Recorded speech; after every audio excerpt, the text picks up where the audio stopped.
Europe 1 Soir Week-end. 19h, 21h, Pascal de la Tour du Pin. Alors à propos de la Russie, tiens justement, je voudrais qu'on réécoute ce matin un extrait de la revue de presse de France Inter. Jules Torres-Paul-Melun, écoutez.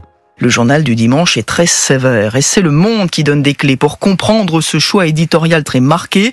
Les médias du milliardaire Vincent Bolloré, dont le JDD fait partie, défendent désormais ouvertement la Russie, affirme le quotidien au terme de son enquête. La Tribune dimanche appelle à ne pas se laisser berner, je cite, par les petits télégraphistes de la fabrique du mensonge. Et de la caricature pour finir sa phrase. C'est un papier du Monde. L'immonde. L'immonde, dit Jules Torres. Depuis que Donald Trump tend la main à Moscou sur le conflit ukrainien et que son vice-président J.D. Vance proclame que la liberté d'expression serait menacée en Europe, radio, télé et journaux d'extrême droite soutiennent aussi Vladimir Poutine. C'est-à-dire qu'on se fait taxer, le groupe Bolloré se fait taxer d'abord d'être d'extrême droite et de soutenir Vladimir Poutine. C'est immonde. Plus c'est gros, plus ça passe. Moi, j'ai lu cet article qui, objectivement, n'est pas très étayé.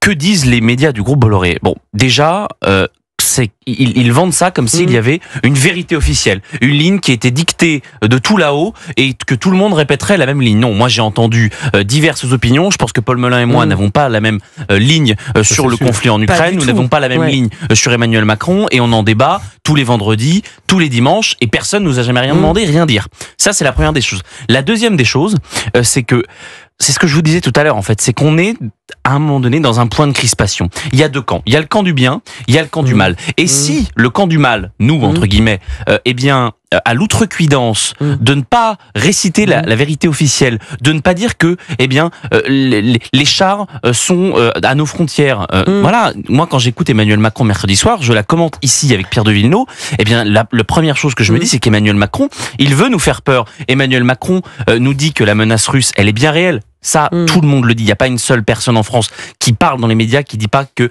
la Russie n'est pas une menace. La question, c'est est-ce qu'on peut dire qu'Emmanuel Macron, il dramatise ? Est-ce qu'on a le droit de dire qu'Emmanuel Macron, il veut faire peur ? Oui, donc ce sont des accusations gratuites, mais dans quel but ? Moi, je voudrais comprendre Paul Melun. Paul Melun, vous êtes pas du JDD. Je voudrais que vous réagissiez à ces papiers du Monde. Tous les vendredis à découvrir sur le site. Oui, c'est vrai. J'écris un texte. Pardon, d'accord. Voilà. C'est vrai. Mais je ne suis pas journaliste et je ne suis pas. Voilà, Paul Melun, vous êtes écrivain. Grand écrivain. Et Paul, comment vous réagissez vous face à ces attaques ? Écoutez, c'est quand même incroyable que le Monde nous attaque de mémoire. Mais j'en ai connu des dizaines de papiers comme ça, Pascal. Je comprends pas. Nous, quand on est arrivé avec Geoffroy Lejeune au JDD, on a eu ces papiers-là. Vous savez, c'est le 10e, le 15e. On est habitué, c'est faux. Mais personne ne les lit, donc on s'en fiche. Il y a deux choses. D'abord, une fois n'est pas coutume, ce soir en tout cas, j'étais d'accord avec ce que disait notre ami Jules lorsqu'il disait qu'il y avait du pluralisme et j'en suis Vous en êtes la preuve. On ne m'a jamais dit, avant d'entrer sur un plateau de télévision ou de radio de ce groupe, cher Paul, vous ne devriez pas parler de cela ou plutôt parler de ceci. On ne me l'a jamais dit. Donc je mentirais si je disais le contraire. Ensuite, effectivement, il y a du pluralisme. Moi, je l'ai vécu en direct, le pluralisme. Moi, j'étais chez Pascal Praud à 20h le soir où le président s'est exprimé. J'ai défendu ce qui me paraissait être fondé dans l'allocution du président, la même chose que ce que j'ai dit ce soir à Henri Guénaud sur le réarmement, et j'ai eu un désaccord assez important et assez structurant avec Gilles-William Goldnadel. Elisabeth Lévy était un peu sur ma ligne. Vous savez à quoi ça me fait penser, ça ? Il y a eu un vrai débat. Et juste, je vais vous dire, on a fermé C8. Première étape. Mais bien sûr. Et la suite. Ça. Mais ils sont en croisade. C'est la suite. Alors, après, ils sont en croisade. Ils sont en croisade contre nous en permanence. Des fermetures de médias non plus. Mais vous rigolez. Je pense que, et pour terminer peut-être le raisonnement, je pense que, et c'est d'ailleurs, ça rejoint un peu ce qu'on disait tout à l'heure sur le parallèle entre la pandémie et le débat sur le conflit russo-ukrainien. Nous entrons dans un âge, et moi je le déplore parce que j'aime la pensée libre, la libre pensée. Nous sommes dans un monde où aujourd'hui tout est clivage, où tout est conflit de chapelle, et où effectivement, le fait qu'il y ait la liberté d'expression, le fait qu'on reçoive toutes les opinions, même les opinions avec lesquelles on n'est pas d'accord, ça dérange certains, et d'autres voudraient qu'on ne débatte qu'entre gens d'accord.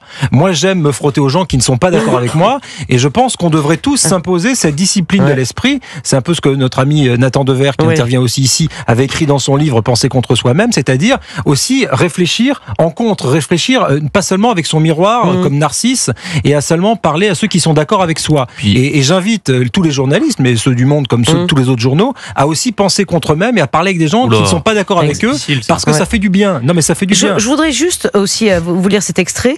Dès mi-février, Vincent Bolloré s'adosse à l'offensive idéologique de J.D. Vance et donne le là dans son puissant groupe du Journal du Dimanche à Europe 1 en passant par CNews. La vision trumpiste est distillée chaque jour, quitte à réhabiliter le régime de Moscou. Mais c'est très grave. Et il cite Pascal Praud, et il cite Laurence Ferrari, Philippe de Villiers. Je vais pas tout lire. Mais c'est très grave, ce genre d'accusation. Voilà. C'est très grave. Ils vont pointer du doigt tous ceux qui ne récitent pas le verbe d'Emmanuel Macron. C'est très simple, mais moi j'aimerais questionner Le Monde. Est-ce qu'ils ont quelque chose à dire, par exemple, sur l'enquête qui avait été diffusée par Le Figaro il y a quelque temps, où vous savez, on parlait d'une omerta sur le conflit israélo-palestinien. Il y avait dans la rédaction du Monde un mur de Gaza. Moi, j'ai pas l'impression qu'il y ait, dans notre rédaction, c'est Eugénie Bastier qui l'avait révélé absolument. Eh bien, il y avait pas une polémique. Le Monde n'avait pas fait un article pour s'excuser. Parce qu'il y avait un mur de Gaza, je ne sais pas si vous vous rendez compte. Nous, on n'a pas de portrait de Vladimir Poutine dans la rédaction, ça je peux vous le dire.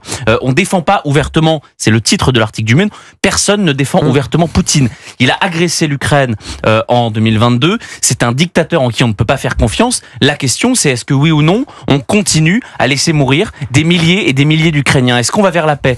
C'est les seules questions qui sont posées. C'est un peu ce que disait en substance Henri Guénaud, en disant il faut parler avec Vladimir Poutine pour trouver un... Mais vous savez que il a une lecture gaulliste du conflit, c'est-à-dire qu'il dit à un moment donné la géographie fait l'histoire des nations et des peuples et la Russie restera toujours notre voisin et il y a un continent eurasiatique. Je ne vais pas paraphraser ses propos, mais ça c'est intéressant par exemple, et c'est une parole qui est intéressante et qui ne devrait pas et qui ne doit pas être réduite à être pro-Poutine. Je pense que c'est aussi un des défauts de notre époque, c'est que dès lors qu'on n'est pas d'accord, on fascise ou on poutinise, c'est au choix et ça rejoint un peu la même chose, alors qu'on ferait mieux de débattre. Et moi je vais peut-être même vous choquer, si quelqu'un arrive face à moi et est un pro-Poutine, et il en existe en France, Jules, je suis prêt à débattre avec, à lui dire qu'il a tort d'être un pro-Poutine. Et un pro-Trump, j'ai rencontré sur les plateaux de télé tous, pas seulement ceux de ce groupe, des gens qui représentaient les républicains overseas, etc., qui représentaient Donald Trump. Je n'ai rien à voir avec eux, je n'ai que des désaccords avec eux, je trouve que Donald Trump est un personnage grossier, vulgaire, qu'il rabaisse l'histoire des nations,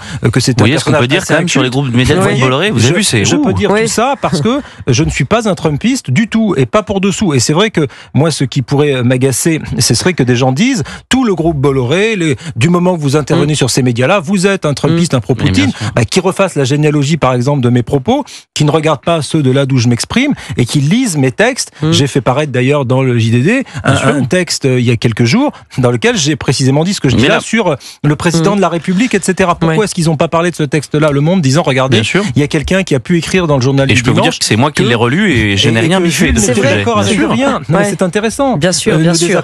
Mais c'est important de le dire et que les auditeurs d'Europe 1 le sachent. Il y a une liberté totale. Moi, je n'ai jamais eu, jamais, ni de près, ni de loin, un appel de Monsieur Bolloré pour me dire aller dans cette... Mais pas du tout. Mais la direction d'Europe 1, personne. Mais c'est parce que ces gens-là, ils veulent la pensée unique. Ils détestent le pluralisme. Et en réalité, quand vous regardez la fermeture de C8, qui est une décision politique et arbitraire, on ne cessera de le dire, c'est parce qu'il y avait du pluralisme. Cyril Hanouna, c'est le seul qui a organisé des émissions avec des gilets jaunes. Ça a beaucoup dérangé le pouvoir à ce moment-là. Pendant la présidentielle de 2022, il a reçu tous les candidats. Il y en a un seul qui a refusé de venir, c'est Emmanuel Macron. Eh bien, voilà, c'est le pluralisme. Et cette chaîne, on l'a fermée. Certains ministres, et je pense à Rima Abdul-Malak, ministre de la Culture à l'époque, menaçaient CNews de fermer. Eh bien, ça a été C8. CNews, on sait qu'il y a une menace. Le JDD, il est en permanence attaqué. La semaine dernière, on a fait une couverture sur l'aide au développement. Monsieur Moscovici, le président de la Cour des comptes, nous a attaqué. Il n'était pas du tout dans son rôle. Donc vous voyez, ces gens-là détestent qu'on ne dise pas ce qu'ils veulent qu'on dise. Et ils nous cibleront, ils nous pointeront du doigt. C'est aussi accepter d'être attaqué. Mais bien sûr. Voilà, moi je n'ai pas de bien problème. sûr, mais avec des arguments. Avec des arguments, c'est beaucoup mieux. Raison. Mais voilà, on devrait. Et moi, je vois pas beaucoup les arguments quand on dit qu'on défend ouvertement Vladimir Poutine. Moi, je n'ai pas vu ça. Et pourtant, je passe un certain nombre de temps sur ces antennes. Exactement. Et d'ailleurs, je vais aller rejoindre Elise Deval maintenant. On peut dire que vous les squattez, ces antennes-là, Jules Torres. Paul Melun aussi. J'adore être avec vous, squattez ces antennes. Mais moi aussi, je vous adore. C'est un bonheur de vous avoir tous les vendredis, tous les dimanches. Merci infiniment d'être venu avec moi sur ce plateau. C'était passionnant. Henri Guénaud, c'était passionnant. C'était même mieux que Jules Torres, d'ailleurs. C'était mieux que Jules Torres. Non, mais c'était quand même 2 ou 3 étages étage au-dessus, quoi. Oui, voilà. On a répondu et on répond aux polémiques. Tiens, justement, le Jarl, vous savez, cet influenceur très connu qui parle très ouvertement des problèmes de sécurité autour du monde de la nuit, sera avec moi dans ce studio dans un instant. Il est venu en fait pour un livre qui s'appelle Ça va mal finir. Depuis la nuit des temps, tout est question de territoire. Et en fait, il y a une polémique aujourd'hui. Il est accusé, avec ces hommes de sécurité, d'avoir, je cite, gazé des passants au hasard et avoir tenté de voler leur téléphone portable pour effacer des images de violence.